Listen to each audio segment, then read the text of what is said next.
Happy New Year, everyone. Welcome to 2026. Our hearts go out to you.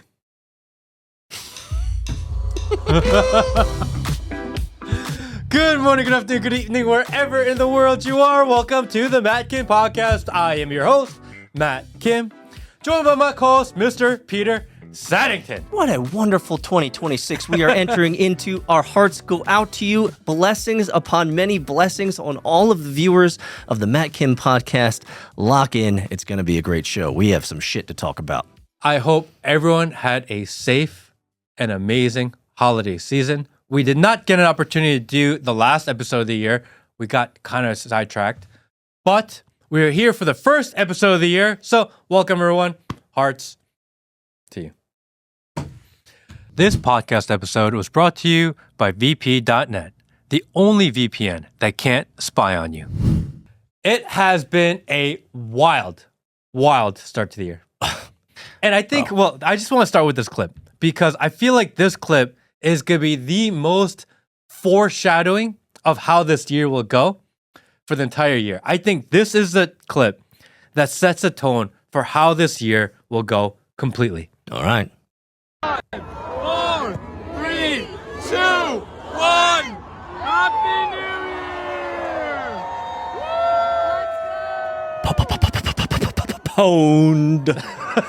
So, in New York City, in Brooklyn, they heard on TikTok that there will be a fireworks show over the Brooklyn Bridge. And so thousands of people gathered to watch this fireworks show. Yes. It was not on any official kind of communication. There were no flyers. There was no announcement made. The rumor of this spread across social media on TikTok. People thought that was true, and they sat there. Dude, it's more than TikTok. Instagram, too. This is going to be a show. Yeah. Over the Brooklyn Bridge. We're going to have the New York City skyline behind us. Thousands. And the anticipation, it builds. Yes. It's like 5 minutes to go. 4 minutes to go. Oh, guys, it's gonna happen. Oh, I love being out here in 27-degree weather where actually the chill factor feels like 9 because I saw that on the news, and I love it because we're gonna hang out with my fellow TikTokers. We're gonna celebrate the new year like two gays, and it's gonna happen. It's 5, 4, 3, 2, 1.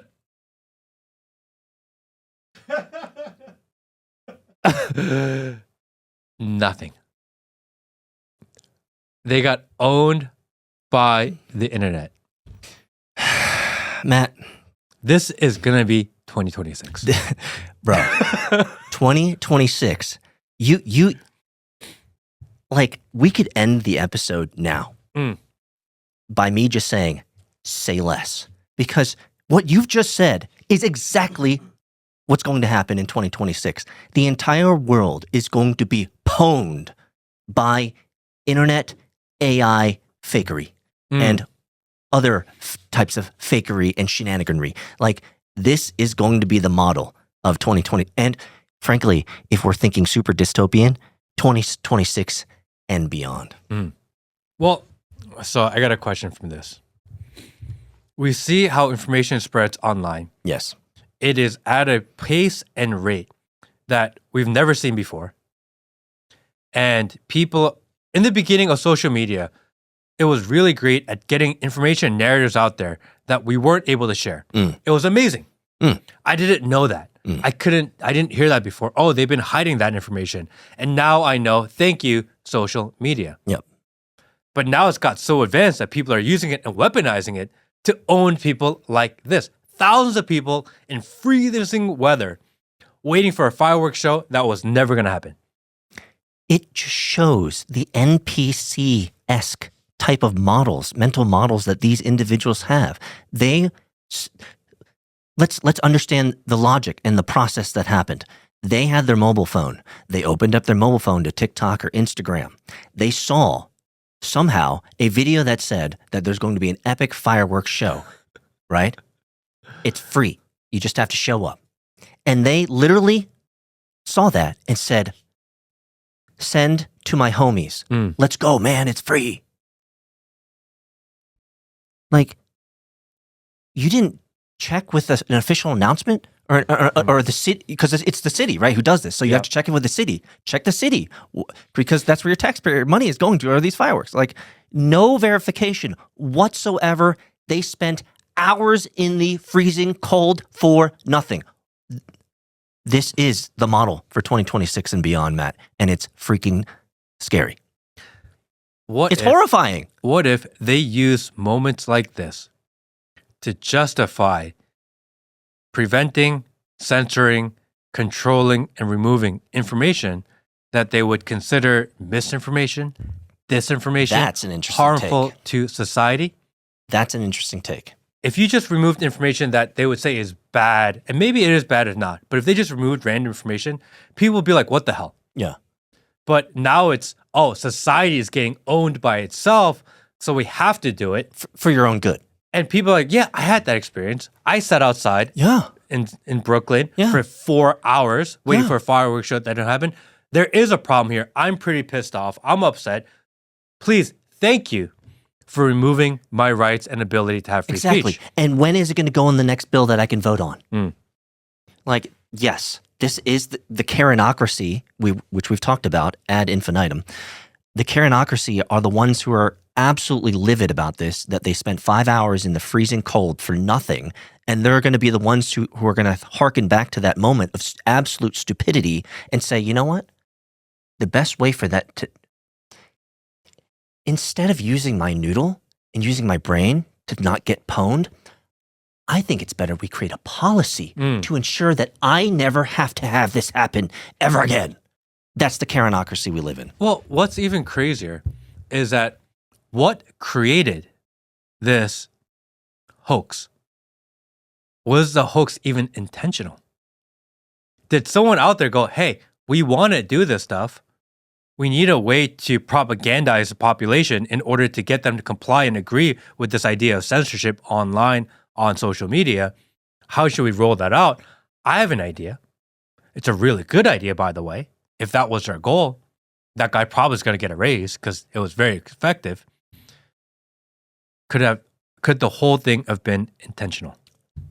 I like the way you're thinking, Matt, because we have seen through history past that governments are willing to experiment on the populace. Don't have to go back too far, my friends. You can find many, many, many examples of this.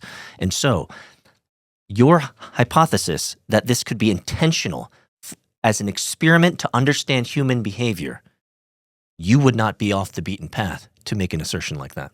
I mean, over the last year, we've had a lot of internet investigations. Louis Mangione. Remember when he was dropping the Easter eggs of clues? That's right. And at that time, I said, what they're doing right now is dropping all these clues, and they're doing a neural mapping of the internet and the network to figure out how information travels. Yes. And that they're going to use this network of information to do other things in the future. Yes. So they figured out how does information travel and how does virality travel. And once they figure out the model and the pathways, now you can weaponize those pathways to get people to stand outside like, hey, let's test on something easy. Yeah, harmless. They're just going to be cold for 5-6 hours. Yeah, not a big deal. NBD. Let's just put it out there and let's see if it works. And it worked. It worked exceptionally well. We've tried it on like murders. We've tried it on shootings. We've tried it on, the Cybertruck last year. What happens when the Cybertruck blows up and how does the investigation go? What if we give a little bit of information? What if we send an email here? How does the information flow run? And then when Ivana got stabbed, we saw the opposite side of that, how they're trying to suppress it, how they're trying to hide it, but yet it broke through the walls. And I'm smelling what you're cooking, Matt. The intelligentsia has been learning a lot. They've been learning, feasting on this human data. I would think that they're exceptionally fat and very happy. And just to check it out, last day of the year, let's try it out. Let's try out our thesis. Give us a first run at it. If not, probably the nth run many times over. An MVP. Yeah. Of the newest iteration, Yeah. the newest release, Yeah, newest code drop. minimum viable product. You got it. Just a fireworks show. Exactly. Throw it out Harmless. there and see if it works. And they showed up in droves. Bro. And of course, it had to be New York City socialites who are like, let's just be honest, are generally not the most in tune with reality, right? Because they think that the world revolves around the city life and all of that craziness. That's not the real world. And so for them to be pwned in this iron cage of New York totally makes sense. I mean, totally makes sense. Or, This wouldn't work with the Amish. They'd be like, fuck this, fuck that shit. dude, Right? can I tell the story? I gotta tell a story. So my I wife, just triggered a story by saying the Amish. What? well, what? my wife went to see the Noah's Ark recreation Yeah. in Kentucky. Okay. And she was there this week. And she called me while she's walking around. And she goes, "Are there a lot of Jewish people in Kentucky?" And I was like, I don't think so. She's like, because I see all these women walking around with like small hats on. And I'm thinking like, Dude. Jewish women don't wear small hats. And I was like, they're Amish. She didn't know the difference. I don't know. Bless her heart, I for just- real. She had no idea. She called me. She's like, why are there so many of them in these, like these long dresses? Like they must be so cold. Because it's like under freezing there too. Oh man, there's so many bad Korean jokes I can come up with right now that I'm not going to say. Oh man, bless her heart. Bless her heart. It means that she's been listening to the podcast just enough to know. She was just curious. Like, why are these people dressed out with like white hats on? She doesn't know the difference. Well, That was really cute. the more you know. The more you know. Welcome to Kentucky, where the Amish and the Mennonites hang out, guys. Because also on New Year's Day was Zohran Mamdani getting officially inducted. Inducted? Is that the right word? They sworn in. Sworn in as the mayor of New York City. What artifact did he swear on, Matthew? And he swore on a Quran. Ooh, interesting. Okay. Total side note. Interesting. Is it more interesting that Mamdani swore in with his hand on a Quran, or that Trump swore in without actually touching the Bible? Well, remember, Trump has said live multiple times that he's not a Christian. He's actually Jewish. Right? We've seen, let's just say, Israeli handlers live grabbing him by the scruff of the neck, pulling him towards them, being like, good old boy, Trump you. I mean, the man is not a Christian. He's a Jewish guy. And it makes sense that he wouldn't put his hand on the Bible, because he should have put his hand on the Torah or the Talmud. For Mamdani to put his hand on the Quran makes absolute sense. However, the symbolism of that happening is very odd to me. It reeks of something that seems anti-American. But some people might argue differently. I saw the clips of NYPD, of bags of NYPD uniforms on the sidewalk, and people are saying that they're walking up and recording. But is that true, or is that just... I saw the videos of those. Well, can you look it up? Uniforms. Did they actually quit? I don't think they quit. I think it's a symbol. A symbol of like solidarity or something like this? Well, solidarity to what? Like rebellion? Yeah, solidarity to, we're not with this mayor who's now has control over the So New York. they didn't actually quit. It was like... Yeah, this is more simple. This is like all the internet people that change their profile to a black cube. You know? Is that a thing? Remember when it was like Black Lives Matter, everything went black? Right? It's like it's the least that you can do to show that you're against the thing while not doing anything really. Oh, like when you had Ukrainian flags in your bio? Same idea. Same idea. Exactly. So they didn't actually quit. No, there's no way. No, you wouldn't quit. The economy in its current situation, and if you're a police officer, my assumption would be that it would not be financially smart for you to quit at this particular point in time. So I don't think anybody quit. I think it was a hey, these are trash, these are leftovers. This is an opportunity to show off something, and maybe even, as we've found in most cases, that the news is manipulated and manufactured. It could have been just Joe from Fox News, who just like, hey, I know a guy, and we can throw these things out here and make a news bit around it. Like, these people are that low of human scum that they do that stuff. Because in his inauguration, that was what I'm looking for. In his inauguration, he said, I was voted and elected as a democratic socialist, and I will rule as a democratic socialist. And I was like, I don't love that.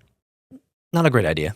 And then the first thing he does when he gets elected and he gets into office and he has a lot of power is he removes the definition of anti-Semitism to remove the idea that criticism of Israel is anti-Semitic. Yes. Because that was a law. Like, if you criticize Israel, it's anti-Semitic, and he removed that law as his first act as mayor. I'm like, I'm okay with that, though.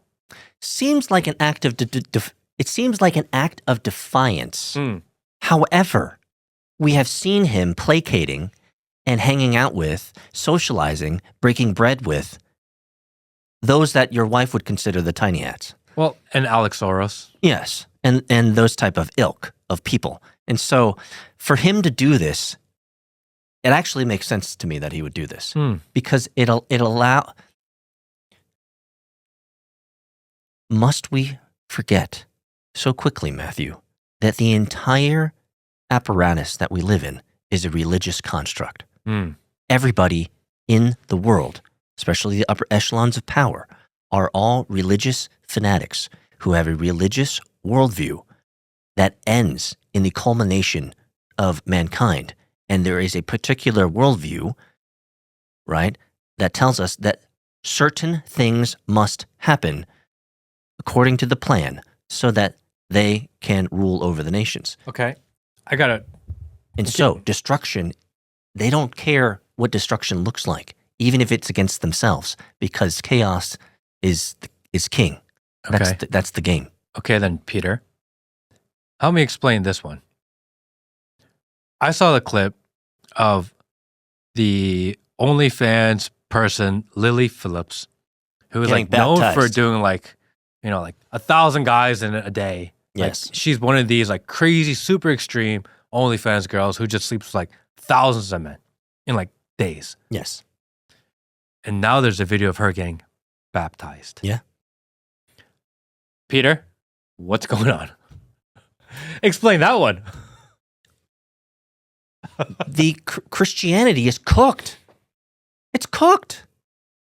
It's cooked. The disintegration of Christian, like normal Christian traditions, and the leveraging of social media for monetization has completely, and I think this is the correct word, completely perverted what Christianity was originally espoused to be. So we are in the end times. Like part of the entire game of the religious worldviews that are out there is to disintegrate, dissolve, and create dissolution of other faiths and and they're doing a really good job. They're doing a great job because Christianity today is not even a fraction of what it was 20 years ago. What happens to her, do you think, if the next video that she puts up is newly baptized girl sleeps with 100 men, and that's the video? Bro, that is the next step in her trajectory. She's going to do like 1 billion views. And the world and those that hate good will love it. It's so weird. They'll love it. It's like what is like the definition of perversion is like inversion, right? And that is what the goal of these people are. It's the inversion of everything that is good. What if it was actually a genuine moment and she decided to turn her life around? Have you not seen the other OnlyFans girls who have also gone to Jesus and they're still doing their jiggly booby stuff, and they're still like, I've seen the clips. Well, they're doing the jiggly booby stuff, but they're not doing porn. they're still selling. Like one of them has like a self-help book. One of them has like a how to be a good Christian book. Like, girl, what do you know? Like, you've been a Christian for like 25 seconds. But who are we to judge like where people are in their journey? Like, where does it say that we can't? If you're new in your journey, you can't write a book. We are told to judge as Christians, to be like Bereans, right? In Acts, right? Paul says, "Don't believe me, you Bereans. Do the work. Do the research. Don't believe anything I say," right? And the Bereans, which were quite known for their scholarly education and scholarly diligence, came to believe in Christ through their diligence of the historicity of all of it. And so, absolutely, we're told to judge and judge wisely, right? We're supposed to be wise like serpents. Actually, So you're not going to buy her book? no, I'm not going to buy a book. You're not going to buy the Lily Phillips compilation set? No, and again, I'm not. Don't get it twisted. People might get it twisted, saying that I'm judging her Christianity or judging her being saved. I don't know that, and I cannot judge that. But the judgment I'm saying is that it is good and wise for me to not support her in any of those things that she is engaged in, right? So I rebuke that. I do not support what she is engaged in because she is shown with lots of history that she has a nature and a behavior pattern that is very anti-Christianity. Can we get into what I consider the biggest psyop to close out the year? Man, Your boy, Nick Shirley. why is it always my boy? Because he came out with I this know less documentary people. last weekend, and about a week ago, the documentary came out, and the world and country went nuts. Yes. I can't believe the Somalians are doing all this child care fraud in Minnesota. Mm-hmm. Elon retweeted it. JD Vance retweeted it. He goes on a press tour. He's on the news. He's on Fox News. PBD sits down with him because, of course, he's like the guy.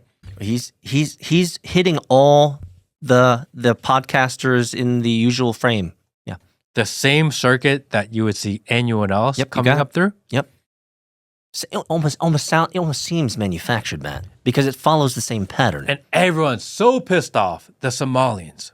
We care so much about what the Somalians are doing in Minnesota. Livid. So let's just go over the facts.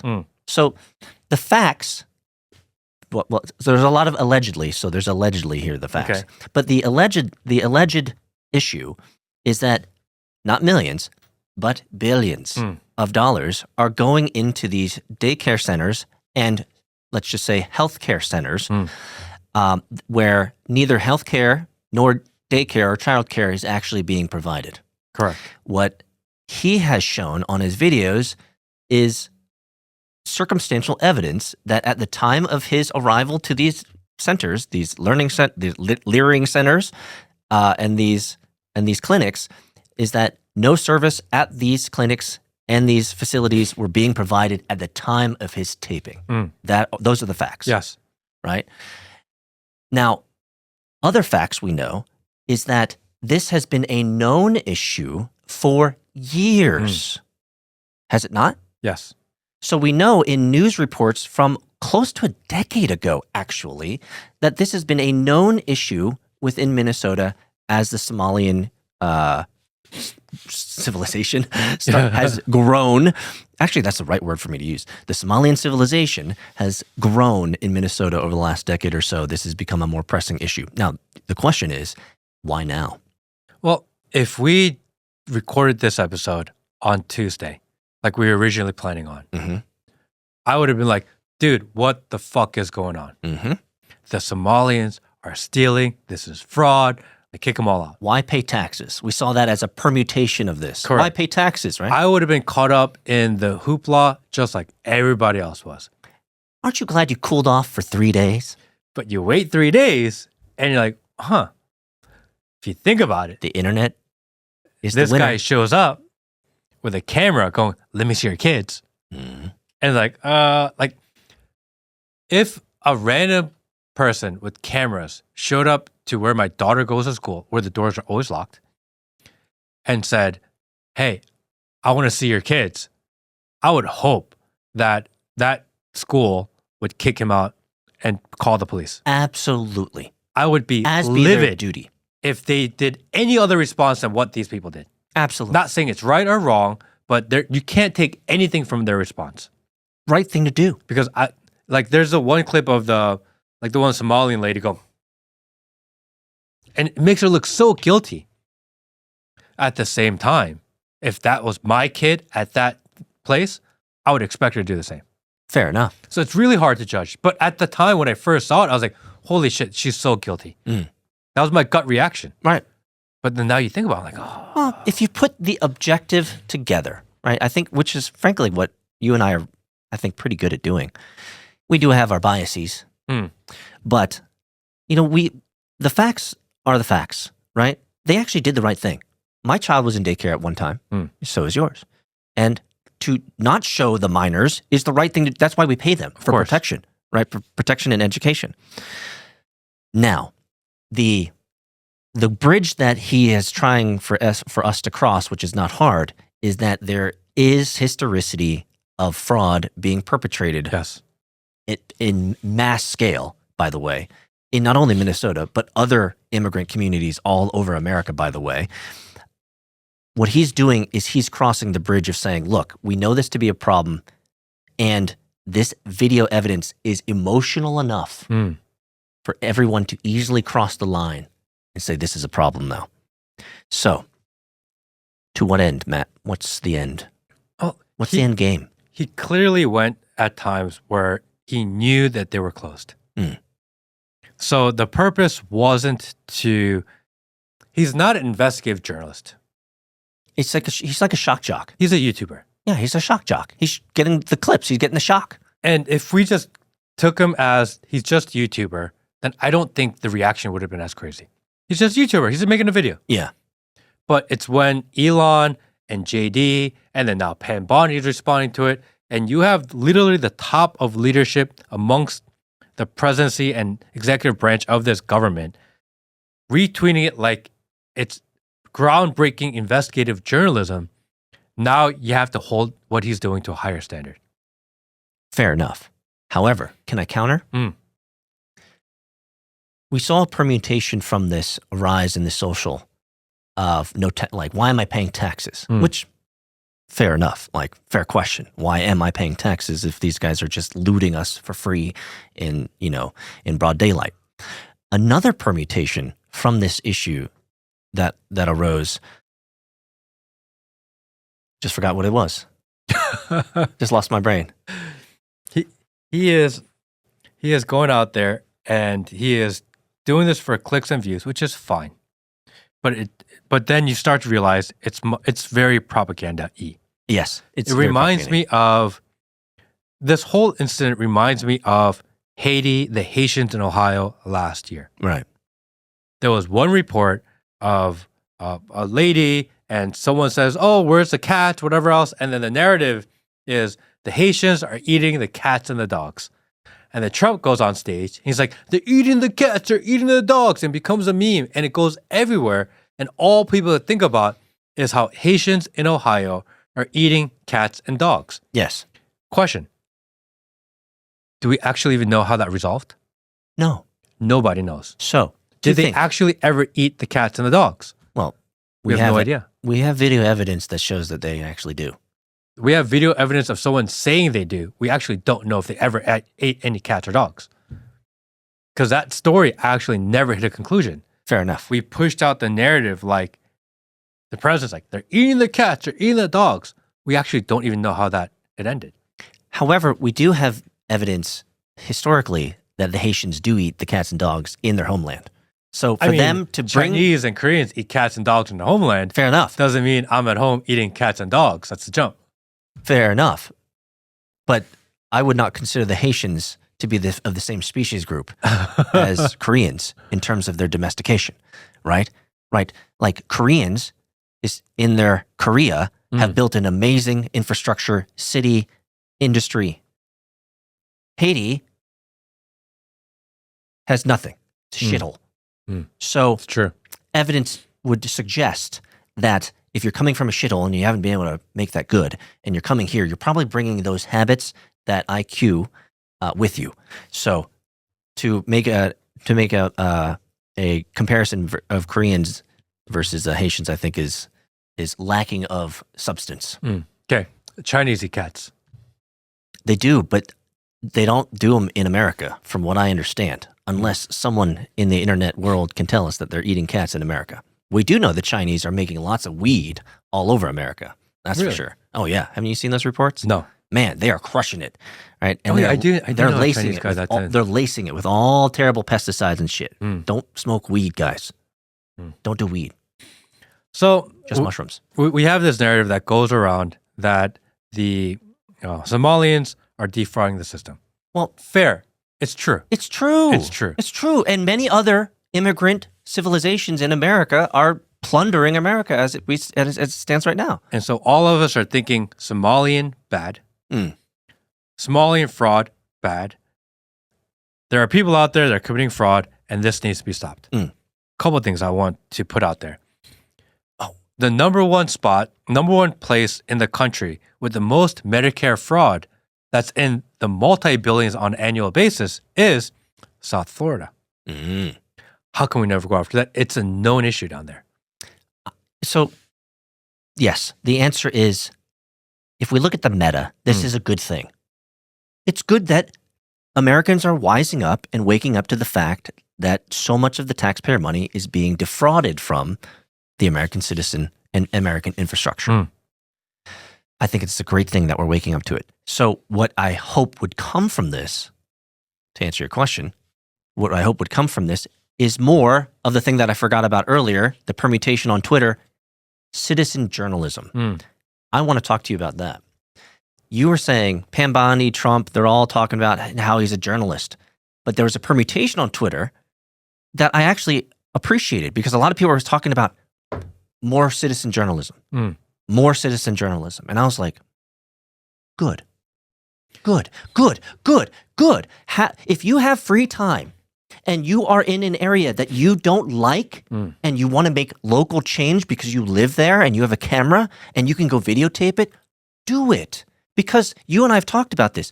International politics, fuck off. We're never going to affect that. National politics, fuck off. We're not going to change any of that.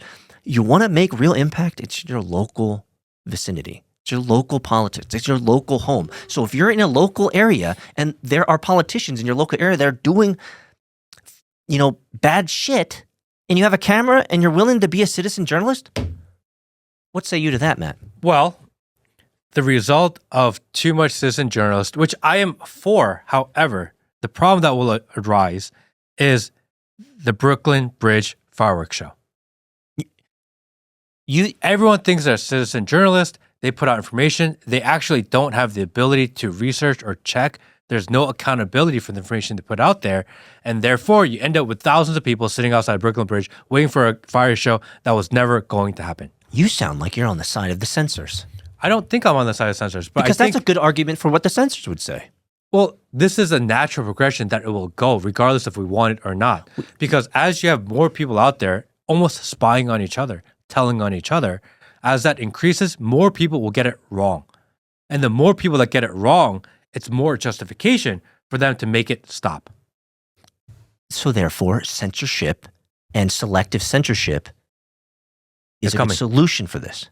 Well, the twist is I don't want. This is a really tough problem. Well, because I'm with you all the way. This is a tough, I'm asking you these questions because it's a tough problem. Because Nick Shirley, was there fraud in Minnesota? Yes. Yes. Were all those people on that video that he claimed to be defrauding? No. Maybe, but no. But we don't know that. We don't Actually, know. he didn't know that. Yeah, nobody There's no research done. Actually, There's the no verification right done. word is maybe. So he just kind of put it out there. And one of these guys is going to get a lawyer and they're going to sue him. Of course. And he's going to be fucked. Let me tell you, I've already seen a clip of a legitimate child care service guy who said, I'm now being shut off because of all this fuckery that's happening with all the Somalis. Now, he did have some choice words for his Somalian compatriots who are bleeding the system, but he is now a real operator of, I think, 4 child care daycare centers, and he now no longer has the supplemental funding to keep going. So people will be hurt regardless on either side. And so the question you have to posit is, what's the greater good? Is the greater good selective censorship so that people don't get pwned because they're a bunch of NPC retards, which is, let's be honest, the vast majority of America? Sorry. Not sorry. Or is the greater good to allow freedom to reign so that they get pwned and they maybe learn? I'm on the side of let freedom reign, waste your bloody time hanging out in New York City, freezing for 6 hours, and find out that you got pwned by some internet scam. Like, good. You're probably not going to do that again, are you? Well, let's add another layer to this. And this is something that we haven't discussed yet, but something I noticed. So Nick Shirley is known for making these documentaries. Yes. And he apparently did his documentary in Ukraine, where he's like, oh, look, there's no war in Ukraine. Look at all the supercars. Later, we find out that he was way north of Kiev, where there's no fighting anyway. Yep. That he was never near, or no, he actually did visit the war areas, but didn't publish it. And he selectively chose to write the story saying there's no war when there clearly was a war, so that you lose more credibility there. On top of that, we find out that he was in Israel doing the documentary on how dangerous it is for the IDF, and he did a full-blown propaganda fluff piece for the IDF in Palestine. Yep. Seems like he was a paid influencer. $7,000 goes a Paid long propagandist. way. Yeah. Because he's doing all these documentaries that highlight what the government wants you to know. Yes. Is that citizen journalism? No. He is a paid propagandist. But if you allow one, don't you have to allow this? But the citizen journalist who's doing it out of the goodness of their heart, who may be right, you don't get the amplification of an Elon Musk, of a Trump, of a JD Vance, who took this one documentary and decided, hey, we want everyone to talk about this right now at this very moment. Yes, because it's all Let's put it coordinated. out there. Yeah, because it's all coordinated. Yes. And then it becomes really dangerous because Absolutely. as we allow citizen journalism to happen, which I agree with, but the other side who weaponizes it, they are exponentially stronger because of it. So, let me give you a solution. The solution is don't listen to anything the large machine is telling you, and only listen to the citizen journalists who, out of the goodness of their heart and a camera and courage, are going to show the world the malfeasance and the fraud that's happening in their local vicinities. Right? That, I think, is where citizen journalism will win. When you see it on the national stage, that's when you should say, maybe, right? As we've talked about before, right? Maybe. Because when the national stage picks up a story like this, and we see the same patterns of proliferation, the same narrative patterns, the same sentence strings, the same outrage, right? It's like, bro, it moves into the manufactured state now, and so therefore I can now tune it out. But that's what a non-NPC would do. Most NPCs would look at TikTok and say, hey, bro, free fireworks, free fireworks. Well, do you know what's even crazier? There was probably a kid on TikTok that saw that clip, went on the website, made the call, said, do you know what, everyone? Hey, everybody, don't show up. The fireworks isn't real. That never got into the algorithm. That never got amplified. Only the other side gets amplified. So even though there was someone out there trying to prevent that narrative, you never heard it. So, it sounds like the solution is what I just said. Censor Think only, for yourself. Not only think for yourself, but censor the big man. Yeah. Like, seriously, y'all have been online. Y'all found us online, right? You didn't meet us in physical, right? The vast majority of you found us online, which means you are of some nature that does maybe just a little bit more than your average bear of research. Hold on. I gotta just throw something out there. Totally, I'm sorry for cutting you off. It's really important as you talk about people that listen to us. Because I thought that the people that listen to us and watch our show and chime in with us on a regular basis, they would be like super based, super critical thinking, like everything that we expect it to be. And then I got the Spotify wrapped up. and it gives you information on the demographics of people that watch you. Are we internet smut? The number one artist that is listened to by our viewership on Spotify is Taylor Swift. Fuck off. Y'all watching Taylor Swift? Gotcha. Shameful. Number one artist, Taylor Swift. You're saying that Our viewership loves Taylor Swift on Spotify. I mean, for shame, Will. For shame.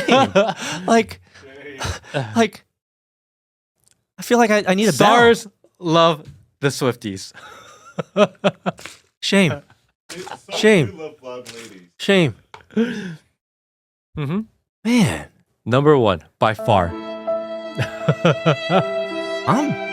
I'm speechless, man. I would not have that. I did not see that coming. connection.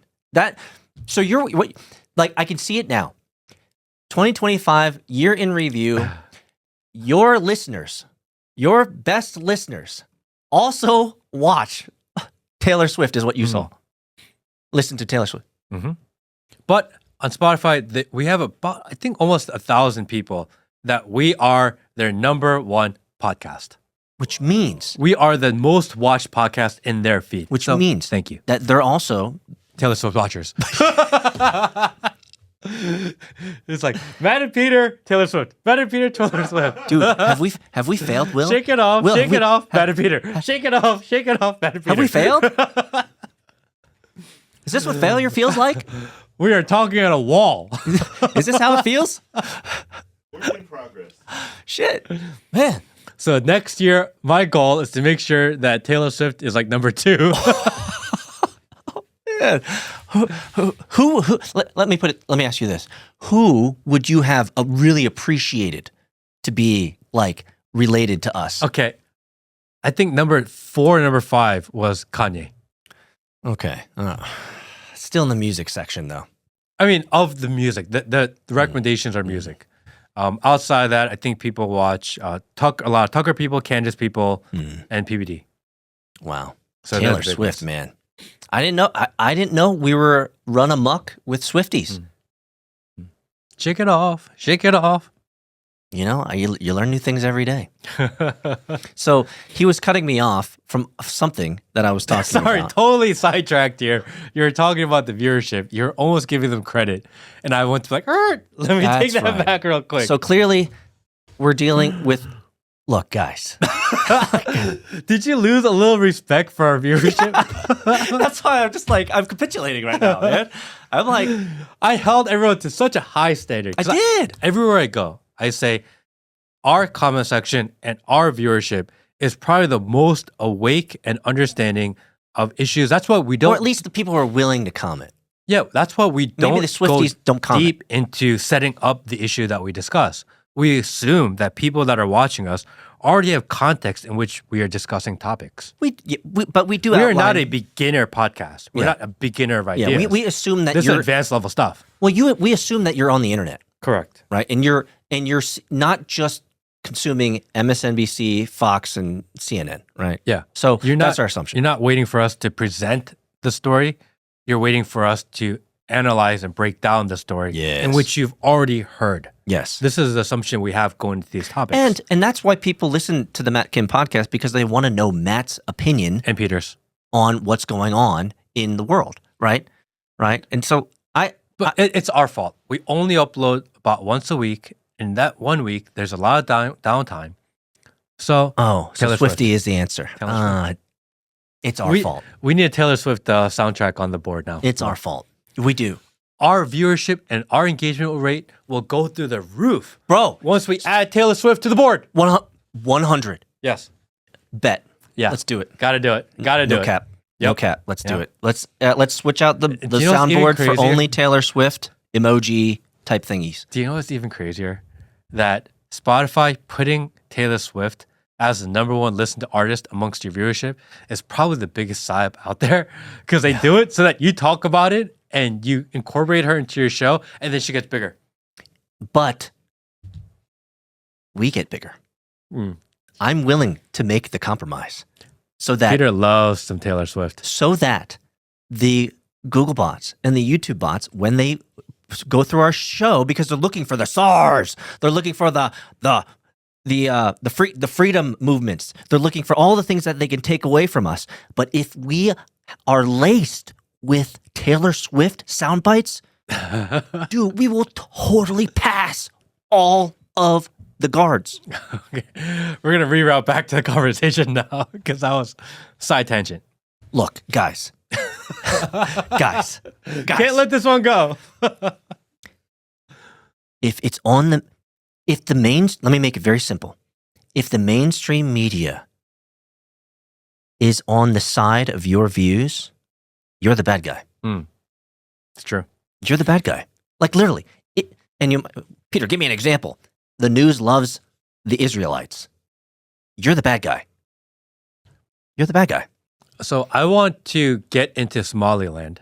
Oh man, dude! Because this is a parallel from this. I dove into that, but I have a separate thing I want to hit first. Okay, because I definitely want to go to Somaliland. I don't think people realize that there's a Somaliland out there. We have to discuss Somaliland, but I have a separate question that I think I have to get out first. Sure. Nick Shirley is Mormon. Okay.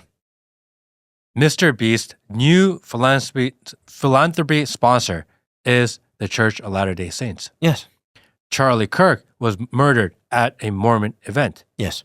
We had the shooting and the guy that drove into the Mormon church just a few months ago. Mm-hmm. There was a leadership change within the Mormon church just a few months ago where the old guard is out, the new guard is in. Mm-hmm. One of the most popular reality TV shows on the internet or on TV now is The Sister Wives. Yep. It's a lot of Mormon this year. Yeah. Like more than I think we've ever seen. Are they just branding well? Is it a coincidence?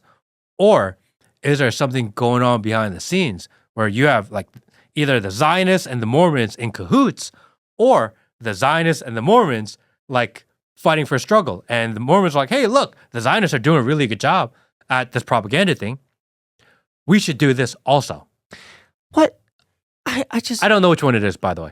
I just find it fascinating, Matt, that out of all of the options, of all the types of organizations and entities out there, you would use the Mormon and Zionist as an example. I mean, they're both trending.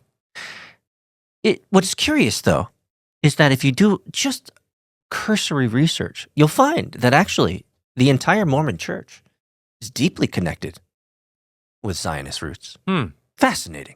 That's interesting. Not that we have time on this podcast to dive deep on it, but since my positive assumption of our listeners is that they are of above average nature, they will go then do the you will research. do your own diligence and do that research onto the Church of Latter-day Saints and its deep roots to, let's just say, the elites of that time. I'm just saying there is enough coincidence to be a pattern. It seems like all of the major institutions that are also, how do I want to put this? Major institutions that are anti-Christian seem to have a common root and common genesis. Fascinating. Speaking about Zionism and Somaliland. How? What? Zionism? Somaliland? What? How is this possible? Somaliland thing is crazy. Because again, if we talked about the Somalians in Minnesota on Tuesday, we would have missed this. Yes. We'd have had to wait another week to get back to it. Yes. And then apologized. But now, Seems like the engine cover has been opened up a little bit. So the Somaliland has been an interesting thing. If you do a little bit of research, it seems like Somaliland was part of a treaty promised to a particular ethnic group, let's just say. And as part of this treaty and part of this, let's just say, land trade, provisions were made for movements of people on both sides of the equation. Am I getting this about correct? Israeli recognized Somaliland as its own country, which is kind of its own thing, but they've had their self-governance, but they were a part of Somalia. But now Israel decides we are going to formally recognize you as your own nation. And in trade off, they get Minnesota. How do you like them apples? Minnesota, you done got fucked. they get they're going to build a port there. They're going to migrate the Palestinians that are disenfranchised from 2 their million. home 2 million. into Somaliland. Interesting. Let's not be obtuse here. Other nations around the world have also recognized Somaliland as a sovereign nation, correct? I don't know. Oh, the answer is no. Only Israel has. Fascinating. I thought there was going to be like a curveball in there. No. Only Israel is the only country that has recognized Somaliland as a legitimate sovereign nation.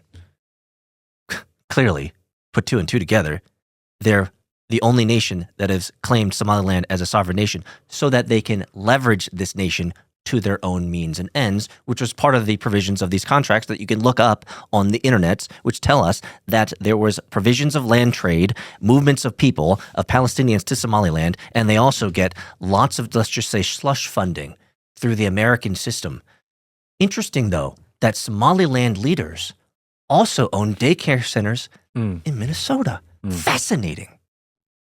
It is another thing that we would call a coincidence. And all of a sudden, you see the globalist adjacent accounts promoting, hey, be mad at Somalia, be mad at Somalia, be mad at Somalia. Everything's Somalia, Somalia, Somalia. And underneath all the headlines, Israel's building new military base over there? Yes, and ports, and trade, and new shipping routes, new roads, infrastructure, internet, telephony. And They're building it all. if you're going to build a new Gaza, you kind of need that over there. They also are building a mall, Saul. They're building a mall out there in Somaliland. But not a Trump Riviera. That's only for No. the new Gaza side. That's only for Gaza. Okay. Trump's not in. Okay. Trump hasn't got his golden hands No, into Somaliland. Kushner's just not yet. in this one yet. Not yet. Not yet. But not yet. Kushner, being the wise son of a bitch that he is, I'm sure will. Yeah, I because mean, he's quite good at sometimes you that. want the hotels to be on the East Coast because then you can watch the sun rise. They only have the West Coast, so they only get to watch the sun set. No, But the it'd be West nice- Coast is for explosions of ordnance and human beings. Do you remember that? Come on. That's the cheaper side of the hotel. Did you hear about the IDF soldier that from the American IDF, the American soldier that went to Israel to join the IDF that just committed suicide? I heard about this, yes. This is a man. There's like so many questions there. Why is an American guy going to Israel to fight in the IDF? Number one. Number two, like why did he kill himself? Because I can tell you very simple logic. He is a product of the system. The system propagandized him so much that he felt his duty, because we've seen this before. Have we not seen in past people going over to Ukraine and fighting in the Ukraine army, Americans? It's like, bro, are you like, there was a Florida man who like left his job and left his wife and kids and went over to Ukraine to fight in the Ukraine. Like they've been so propagandized by the machine that they go over there and then they realize that the wool is pulled back from their eyes and they realize the hallucination is over and reality sets in. And they're so, because we've seen this in Israeli courts where the IDF soldiers are yelling and screaming at the IDF leadership and saying, you had me kill babies. You had me do this. I can't sleep. I can't eat. I'm dying because of the mental anguish that you had me do. And the problem is every single Israeli citizen is required to do that. So if you think about, like I have, the more that I have learned, and this is a long segue, but the more that I have learned about the IDF and Mossad, you know what has actually grown in me? Deeper empathy for the Israelis and the Jews. Like people might clip this and say, Peter, what's going on? Right? 7,000 that good? No. You have an entire nation of people who are required to go through trauma of the most heinous. So, Yeah. like, Amongst those people fighting for the IDF, there is a huge population of them that are thinking, we didn't sign up for this shit. exactly. So, like, there isn't a deeper empathy as I've You and I are Korean. Mm. If we lived in Korea, we're all Korean. If we lived in Korea and we were citizens of Korea, what would be required of us when we hit 18 to 24? Go to the military. How long? Right now, year and a half. Yeah. Mandatory service. Yep. Now, the difference between Korean mandatory service and IDF mandatory service is Korea is not actively engaged in active like warfare right now. But had it been 30 years ago, we could have easily been involved in one of those. Fair enough. Considering our age, we could have. Yes, not wrong.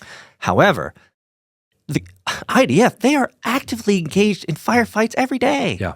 Like you so there is an empathy in me that is that I don't fully understand because I just can't, but gives me pause against Israel. Being and the mad people. at all of them. Yes, because if you're required to shoot and maim and kill and murder other human beings as a requirement for your citizenship, like, I think I'd be a little bit fucked up too. If you don't comply, then you can be dishonorably discharged. You can lose any future income or ability to work because of that label. And you can also be killed. You could be killed. Yeah. Your family could be shamed. There's so much pressure for you to just comply and do as you're told, because that's what you're supposed to do as a soldier. Yes. To just follow the commands. And I would throw the internet sleuths out there. Look up a documentary. I watched it. It was worth it. It was a documentary on the Jewish people in Israel who are fighting against mandatory service because they understand the horrors that are inflicted upon their people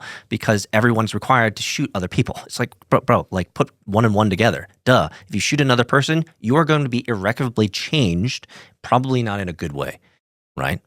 So, as much as I hate the Zionist project and the Zionist worldview with Armageddon looming over our heads, there is a human population that I have a misunderstood empathy for because I've seen the documentaries, I've seen enough of the whistleblowers, I've seen enough of the regular humans who woke up years later and finally have come to reckon with the fact that they had to kill, maim, and hurt other people in the name of their country. Like, I've seen enough of those to know that probably the vast majority of people who live in that nation have deep trauma. And that is so suffocating in terms of your worldviews, of how you see the world, of how you see people, how you value human life. Like that, no other country has a system like that. And I think there's reason why the world probably hates that people group because they're creating trauma people. And people who are suffering in trauma probably are not going to do joyous things and good things in the world. I'm like listening to you talk about this, and I'm a little upset. I'm a little upset because I can't believe you collect the $7,000 and you didn't give me a cut. That's when someone clips it and it's going based. Right, exactly. Yes, Matt, totally based. But let's be honest, man. No, I get it. I mean, people, especially young men, you don't sign up for this shit. Nobody signs up for this shit. You don't wake up one morning, and we've talked about this regarding all war. Not a lot of people in the world wake up going, I hope I kill women and children today. Said nobody ever, actually. Nobody. It's just you're put in a system and you're removed and taken from you the ability to make decisions. Yes. And you're forced to comply. And people say, oh, no, you could not. No, like go back to any history of war. Even the bad guys didn't want to do that shit. Yeah. Yeah. And the Israelis have a specific strategic tactic that they use where they always try to ensure that their backs are against the wall or the water. Why? No retreat. You have to fight to the death. Right? That's the entire like Mossad ethos. Dude, let me take us on another thought string. Have you ever I looked up Mossad. Do you know what I learned? What's up? There is this place, a mountain in Jordan that's called Masada, which is kind of where they hearken their name from. And during the Roman destruction of Jerusalem, this Masada was the last bastion. It's like, hundreds, thousands of feet up in the cliffs. It was the last bastion of hope, and they had all these Jews hanging out there. And so what the Romans did, because the Romans are hardy motherfuckers. So these guys build essentially this ramp over months to get to this cliff dwelling of Masada, where all a couple thousands of Jews are hanging out as a last hurrah. So like the dedication of the Romans to destroy the Jews was unmatched. They finally get to the door of this castle up in Masada, and they're there, and they say, guys, final chance, like surrender, give up, we're going to destroy you all. It's going to start tomorrow, and just like make the decision. So they leave, they come back the next morning, everyone's dead. Look it up, true story, look it up, Masada. That ethos is what drives Mossad. Wait, they're dead because They mass suicided they mass themselves. suicided. Yeah. It's like to the death or nothing, right? And that ethos, I think, Other than give up. oh, right, that ethos, if you think about that, that ethos drives a human to do anything to get their way, right? Concede? Get out of here. Give up? No way. Concessions? Fuck off. I'd rather die because my way is superior to yours. This mental model is pervasive, and it's fascinating. Anyway, small side note, a little bit of history. Masada, check it out, in the hills of Jordan. True story. Last bastion of hope for the Jews. There's no fireworks show? Shut up. I'm going to go anyway. But I don't think the fireworks show is real. I don't know. I heard it on TikTok. I'm going to go no matter what. No backing down. I'm on my way. Who knows? Who knows what's true? I want to touch on one final thing because if I miss it this week, I feel like we're going to forget about this. Did you hear about DJT, the company DJT, Trump Media, going into a merger? No. Okay. So we know from the mass shooting in Brown University that one of the professors that were shot as an aftermath of the Brown University shooting was a nuclear fusion professor and researcher. Yes. We know this. Yes. Everyone knows this. Yes, and he was mysteriously deleted from the timeline. Mysteriously deleted from the timeline.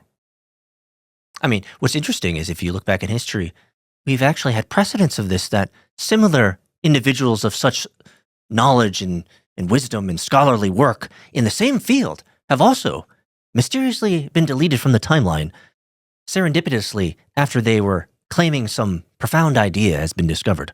Fascinating how this works. So obviously there is interest in nuclear fusion, in nuclear fusion technology, the ability to generate energy at a smaller, different type of rate. And we're seeing researchers that are top researchers in the field disappear. Yeah. Okay. DJT, Trump Media, is going into a merger with TAE, Tay Engineering. Ooh, sounds a 한국 사람. It's an American company, Tay Engineering. They are a nuclear fusion company. That's a coincidental timing, would you say? Trump's media and entertainment company is now going to be a nuclear fusion company. That is quite a tangential acquisition. Devin Nunes goes on at his press conference and he says, hey, when we started DGT, the purpose of it was to solve free speech. And now that we've solved free speech, and we were at the tip of the spear on solving free speech, now we're taking on our next project, which is we're going to solve nuclear fusion. I would have expected Elon to take this on, not a Trump. But can I bring up a conspiracy? Since Trump is actually, and Barron Trump actually are time travelers, and there's, let's just say, historical evidence that the Trump family is, let's just say, deeply connected with the Nikola Tesla scenarios and issues of the past, that free energy. Oh, here's the conspiracy. Maybe Donald Trump is saving the world by bringing Nikola Tesla's free energy back to the masses. But that can't happen, Matt. And the reason is because the power companies have too much invested in making money off of power. So that would never happen.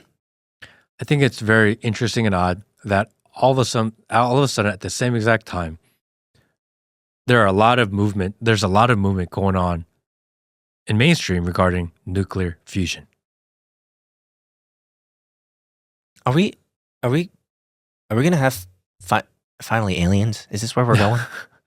Because, man, I would really like to know if we actually have aliens or if it's actually just demons. I think it's demons. Demons from and evil underwater. spirits. But I'd like to know if it's aliens because, man, I've seen some videos of some grays and shit. And it looks pretty damn convincing. I'm very much in the camp of they're coming from under the water. Really? Yeah. That makes a lot of sense.